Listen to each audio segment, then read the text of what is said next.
I do really like her ENVA. Hey yo, what is up FPG fam? Further here and welcome back to another Aether Gazer video. Today I'm going to go ahead and give you guys my first impressions and my overall build currently for Thor. She just dropped not too long ago. We did some pulls, they were pretty amazing. I'll go ahead and have that linked at the end of this video for you to check out just in case you missed it. Also, let me know in the comments down below if you pulled, how your luck was. I hope you had tremendous luck. With that being said, let's go ahead and hop in. I'm going to show you my build. I'm going to show you what I have on her. I'm going to give you my impressions, and then we're going to hop into some gameplay. So I do hope you enjoyed today's video. Hopefully you get some value from it.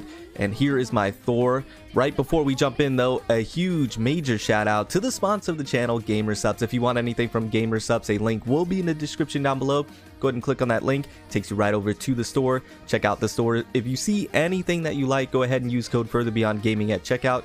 Gives you 10% off everything in the store, so that way you save, you're not paying full price, and you're also supporting the channel so we can do bigger and better things. Thank you guys so much. I do truly appreciate all your support, especially on the stream for those Thor pulls. It was nutty, you guys were nutty, and this community is amazing. Thank you guys so much. I really do appreciate each and every one of you. I cannot say that enough. With that being said, Thor, first and foremost, she looks incredible. I love this modifier. I am really falling in love with this modifier. I've been using her a lot as of late, just trying to get a feel for her, testing her out. But I do love everything about her in terms of her design. Her gameplay is fast and flashy. You guys know that is my style. She hits like a truck. She's tanky as all get out. She's a juggernaut is the way I would go ahead and classify her the best way. So this is her original outfit, of course. I think it looks great. You know, I do like the tattered cape that she has here. It reminds me of like she's doing so many electric attacks that it's just burning her cape. That's what it reminds me of. I love her hair. I love the weapon. The hammer has always been a favorite of mine.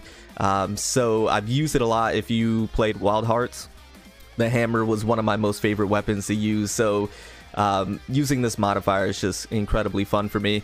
And then this is, of course, her spicy new skin that I do plan on getting here relatively soon, but looks great, and tis the season, right? Tis the season. But let's go ahead and move over to my build for her. So my build is not complete, but it is decent, and she is tanky. For some reason, I was rolling a lot of HP and defense, but as you can see, a little over 21,000 in terms of the CP, the combat power, 51% crit rate. I was rolling a lot of crit rate and 24% crit damage. Now, originally, I was not too happy with the crit damage, and I wanted to min-max that, but as I was looking through her kit and the way I'm using her Aether codes, this is actually not terrible, and you'll see why here in just a second. And here are the rest of the stats right there for you. If we move over to her skills, fully maxed out. I have a skill breakdown for her on the channel, you can check it out. But essentially she's pretty straightforward. It took me like half a second to figure her out because it was a little wonky in the beginning.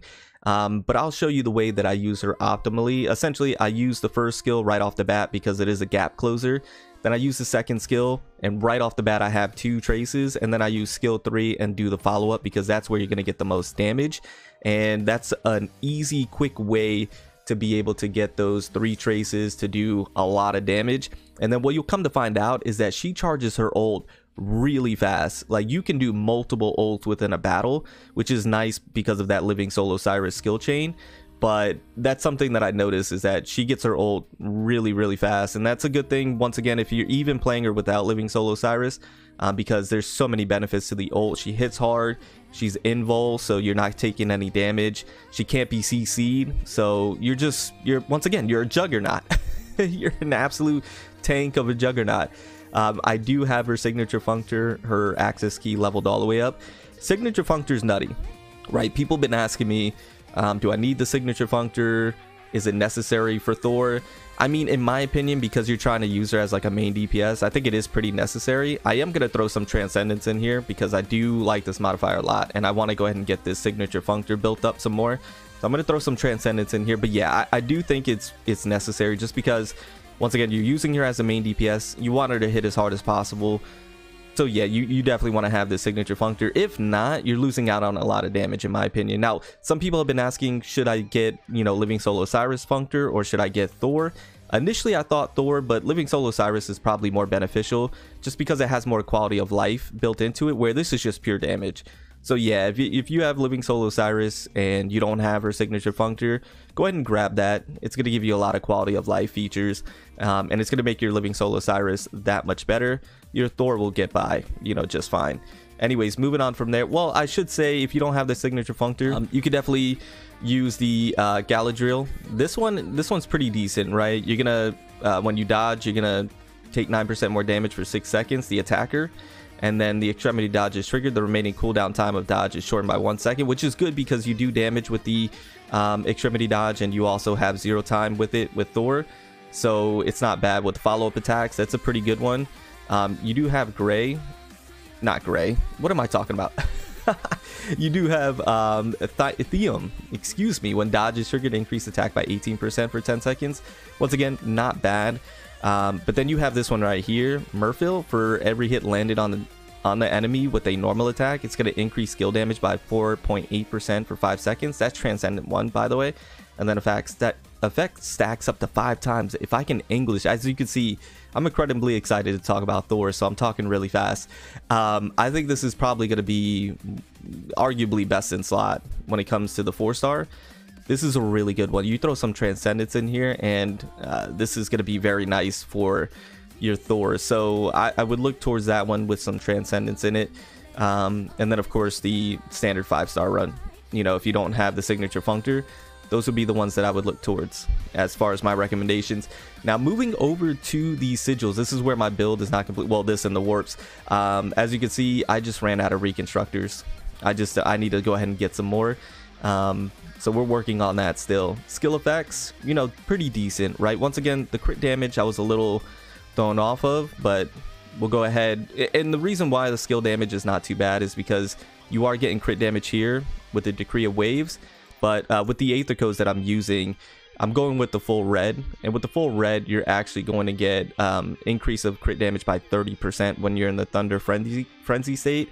So this is why my crit damage can get up there, albeit for a certain amount of time. But nonetheless, you'll be able to proc this and be able to get that crit damage up there. So it's not too big of a deal. I'd rather, now looking at this, have my crit rate higher so that way I can proc the crit damage whenever it does come into play. So I am going full red Aether code. I just prefer this one. I am going to do the yellow, and I do like the yellow one. I think the yellow one is really good. But right now I'm really enjoying the red because it makes me incredibly tanky. Once again, I do enjoy Thor being a tank bot. She just eats hits and she dishes them out. So I'm really enjoying that. Also, we get the reduced thunder resistance of surrounding enemies by 15%. So there's just a lot of benefits to the red Aether code. I really do like it. But once again, the yellow one is really good, especially if you don't have the signature Funter. Yellow Aether code goes pretty hard. Warps, as you can see, I'm bare bones when it comes to the warps. Just not enough materials, not enough gold, or coins, I should say. So I need to go ahead and build up the warps. But even so, without my build being complete, I am still really impressed with Thor. Really impressed. You know, my Living Soul Osiris is not complete. I need to get her where she needs to be. So with an incomplete team and modifiers, I'm still impressed. And then even Thor solo on her own, I've been thoroughly surprised by how she performs.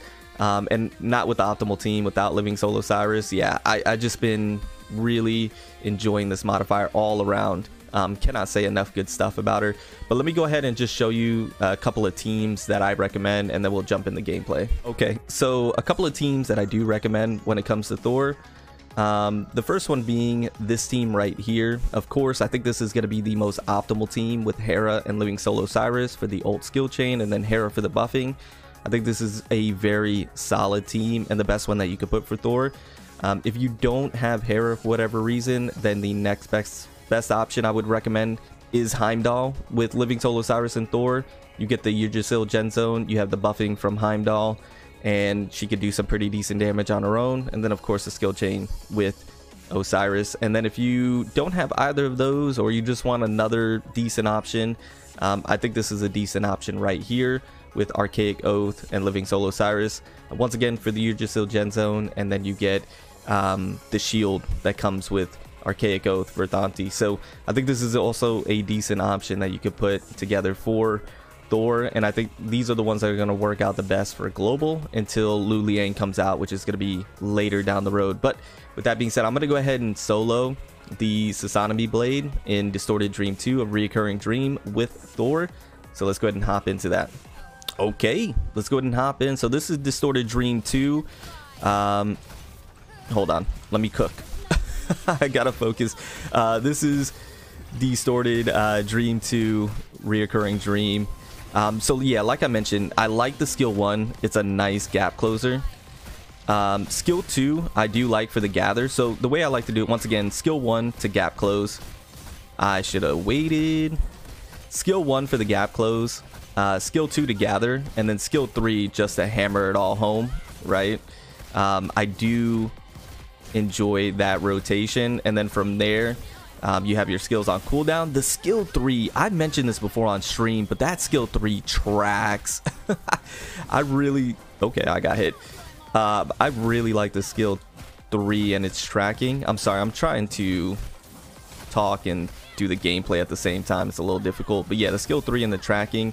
But the invul that you have on a lot of your moves, you know, when her hair goes blue, that's when you're invul, and there's so much of that within her kit.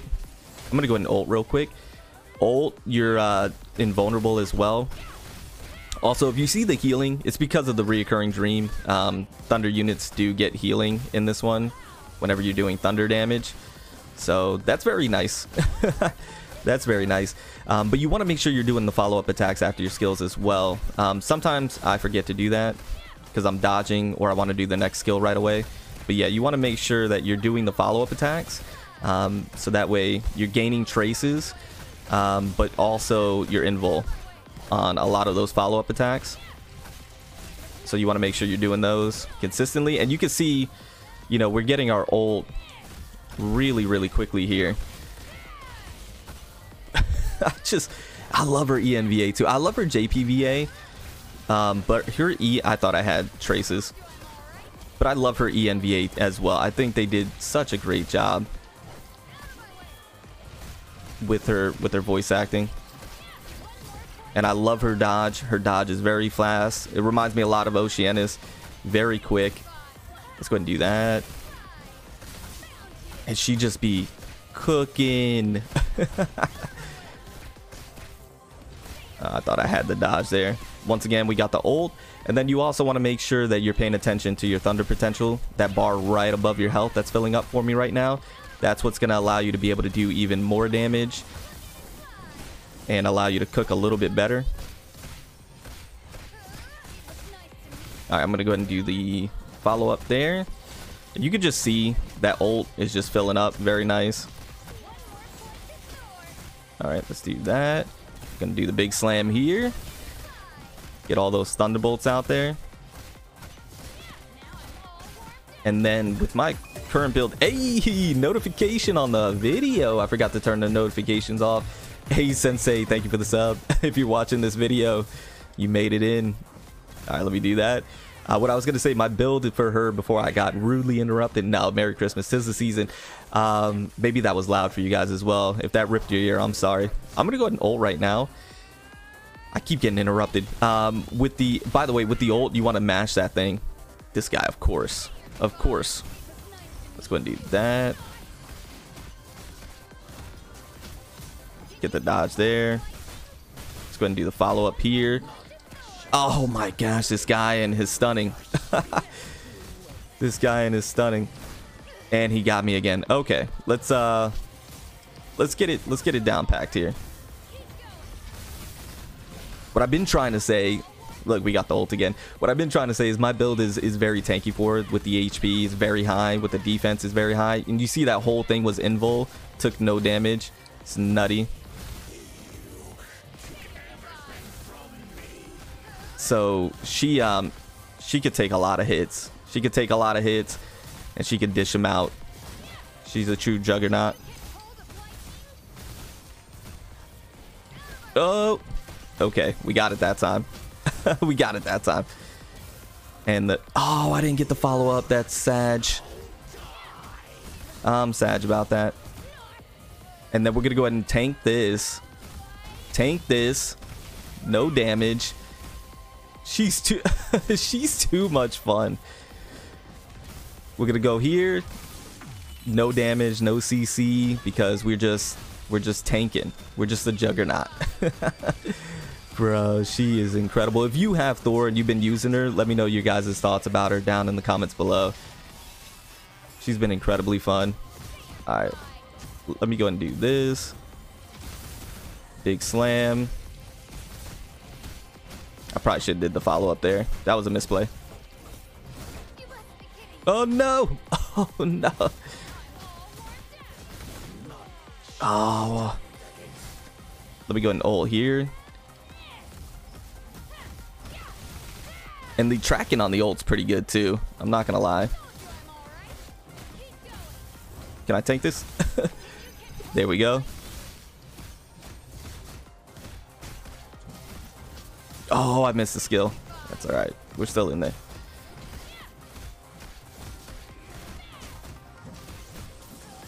Okay. Beautiful. Not bad at all. Yeah, it's she's been an absolute favorite of mine, and I can't wait to be able to build her up some more, get her to where she needs to be, and she's gonna be cooking a lot more. Anyways, I'm gonna go ahead and get on out of here. Once again, this is just my impressions, my current build. I'll keep you guys updated with more builds. Let me know if there's anything in particular that you guys want me to do a video on when it comes to Thor, or just anything in general. And we will be streaming once again, but we'll be doing the story, so that'll be a story stream. Anyways, thank you guys so much for all the support. I do truly appreciate it. Remember to stand out, be different, have fun, go further beyond in everything that you do. My name is Cody. You call me Further. I'll see you all next one. Bye guys.